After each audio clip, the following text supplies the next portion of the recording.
ሁለት የሚዋደዱ ጓደኛሞች የተለመደውን የአደን ስራቸውን ለመስራት በጫካ ውስጥ መጓዝ ጀመሩ። ሙሉ የአደን ትጥቃቸውን ይዘው በተጠንቀቅ ነበር የሚጓዙት።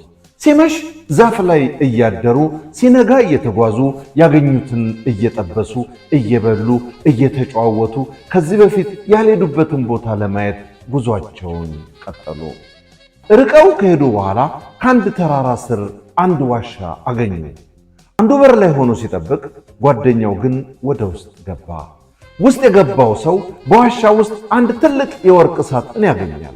በጥድፊያ ሳጥን ከፍቶ ሲመለከት በውስጡ ዕንቁና ከወርቅ በብዙ እጥፍ የሚበልጡ የከበሩ ድንጋዮችን ያያል።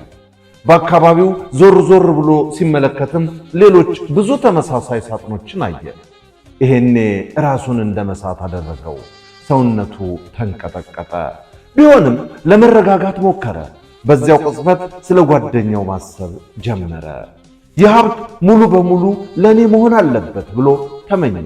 የሚወደውን ጓደኛውን መክዳት እንዳለበት የተሰማውም ያኔ ነበር። እዛው እንዳለ ጓደኛውን እንዴት ማታለል እንዳለበት ሲያስብ ብዙ ቆየ። ከውጭ ያለው ጓደኛው ግን ወደ ዋሻው ከሁለት ሽፍቶች ጋር ተፋልሞ ቢያሸንፍም ቆስሎ ነበር። ያም ሆኖ የጓደኛውን መምጣት ብቻ ሳይሆን ወደ ዋሻው እርሱን አልፈው በመግባት ጓደኛውን እንዳያጠቁት የቻለውን ሁሉ በማድረግ ላይ ነበር። ዋሻ ውስጥ ያለው ጓደኛው ከዚህ ሁሉ በኋላ ከዋሻው ወጣ። ነገር ግን ስለ እርሱ የተወጋውን የጓደኛውን ቁስል አላየም። ምን እንዳሳለፈም አልጠየቀውም። በዛፉ ስር ጋለል ያለውን ጓደኛውን አየው።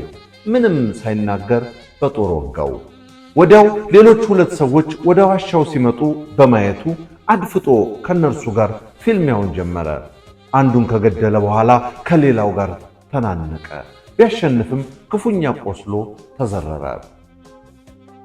ይህንን ሁሉ ሲያዩ የነበሩ በአካባቢው የሚኖሩ አንድ አዛውንት ወደ ቆሰሉት ሁለት ጓደኛሞች ቀርበው እንዲህ አሏቸው፣ ልጆቼ፣ እዚህ ወርቅ እንዳለ ሰምተው የሚመጡ ወጣቶች ብዙ ናቸው። ነገር ግን አንዳቸውም 1 ግራም ወርቅ እንኳን ይዘው ከዚህ አልወጡም። ምናልባት እናንተም ተስማምታችሁ ቢሆን ኖሮ ሀብቱ የራሳችሁ ይሆን ነበር። ጀግኖች ነበራችሁ፣ ግን ራሳችሁን ማሸነፍ አልቻላችሁም። ፈጣኖች ነበራችሁ፣ ግን ጊዜን መቅደም አልቻላችሁም። ለብዙ ዘመን የሚቆይ ሀብት አግኝታችሁ ነበር፣ ግን እናንተ ራሳችሁ አንዱን ቀን ማለፍ አልቻላችሁም። ትዋደዱ ነበር፣ ግን ይህ ቀን እስከሚመጣ ድረስ ብቻ ነበር አሏቸው ይባላል። ተቆጥሮ የሚጠፋውን ብር ተቆጥሮ ባልተሰጠን ዘመናችን አንቀይረው። ከሀብቱ ይልቅ ዕድሜያችን አጭር ነው። ገንዘብን መውደድ የክፋት ሁሉ ስር ስለሆነ ዓይንን ያሳውራል፣ ሕሊናን ይደፍናል፣ ይሉኝታን ያጠፋል፣ ሰብናን ይደመስሳል፣ ነፍስን ያቆሽሻል።